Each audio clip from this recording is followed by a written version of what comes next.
የመንፈሳዊ ሰው ምልክቶች 9 ናቸው ይላል። እነዚህ 9 ነገሮች ምንድናቸው ይልና አንደኛ ፍቅር፣ ሁለተኛ ደስታ፣ ሶስተኛ ሰላም፣ አራተኛ ትዕግስት፣ አምስተኛ ቸርነት፣ ስድስተኛ በጎነት፣ ሰባተኛ የዋህነት፣ ስምንተኛ እምነት፣ ዘጠነኛ ራስን መግዛት።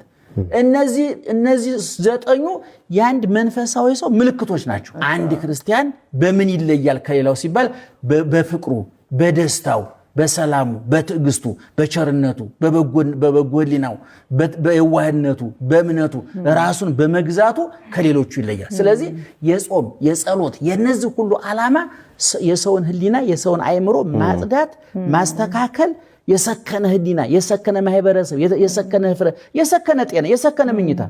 በጾም ወቅት በጣም ራሳችንን እንገዛለን እንሰክናለን።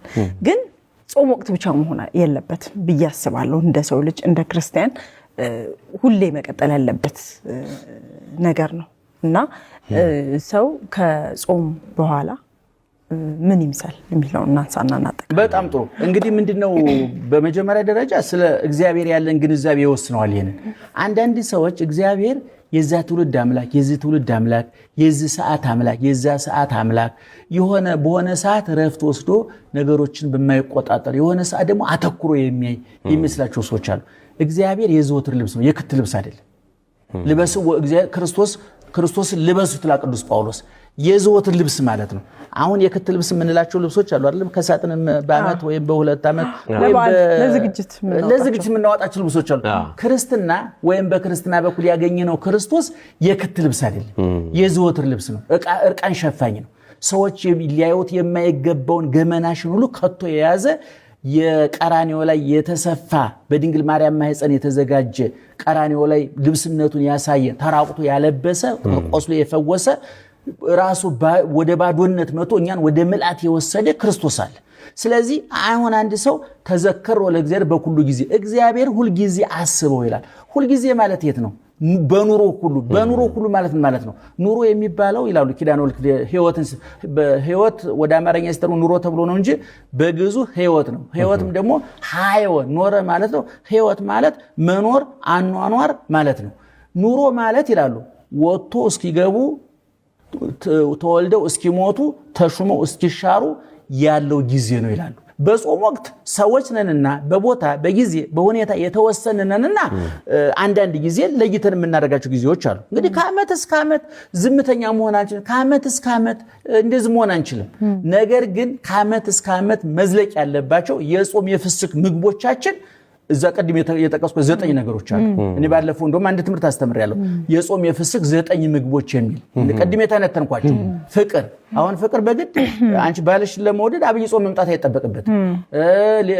ደስተኛ ለመሆን አብይ ጾም መምጣት ይሄ ደስታ ሲባል በምግብ በመጠጥ በልብስ በቁሳቁስ የሚገኙ ደስታ ማለት አይደለም።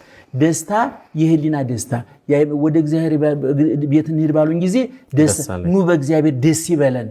አሁን አየሽ ኑ በእግዚአብሔር ደስ ይበለን እያለ ያለው ማን ነው? ንጉሱ ነው።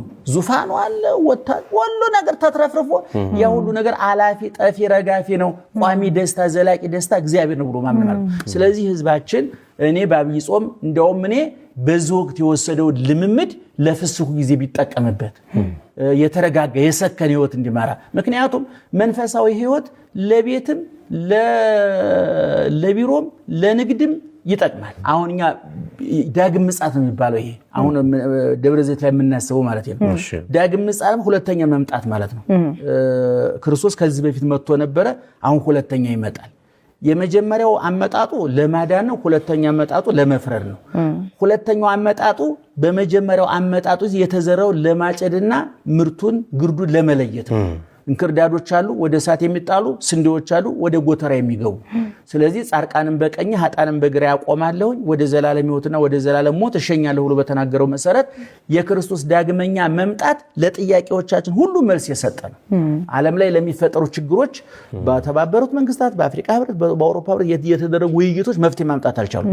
ፍጹም መጋረጃውን የሚዘጋው ድራማውን የሚዘጋው ፍጻሜ የሚያመጣው የክርስቶስ መምጣት ነው። ስለዚህ ክርስቶስ ሲመጣ እንደኔ አይን ያጡ ሁሉ አይናቸው ይመለስላቸዋል ጆሮ የሌላቸው እንደውም ይሄኛው አይን አይደለም የሚመለሰው የፊልም ምናምን የሚያው አይን አይደለም ይሄማ ምን በህክምናው ሊመለሳል እኮ እግዚአብሔር ከረዳ ይሄኛውማ ቁም ነገር የለው ሌላ ሰማያዊ አይን ይተከልልና ሰማያዊ ጆሮ ይተከልልና ሰማያዊ ልብ ይተከልልና ታድሰን ረቀን ተለውጠን ነው የምንነሳው ከዛ በኋላ እንደ ሚካኤል እንደ ገብርኤል ቅዳሴ መግባት እንጂ ተንኮል ክፋት ለተፈጥሯችን እንዳይስማማ ተደርገን ነው የምንነሳውና የክርስቶስ ዳግመኛ መምጣት የጥያቄዎቻችን ሁሉ መልስ የንባዎቻችን ሁሉ ማበሻ የስብራቶቻችን መጠገኛ ነውና መምጣቱን እንዳደጋ አሁን ምጽአት ሲባል ሰው የሚረዳው እንትን አይደለም ማይደርስ ቀን ማይደርስ ብቻ ሳይሆን አስፈሪ ምጽአት ነው ነገር ምጽአታው ምን ምጽአት ተወራለ ይባላል ግን የሚመጣው ማን ነው ክርስቶስ እንኳን ክርስቶስ እናትሽ ገበያ ሄዳ ስትመጣ ያለሽ ደስታ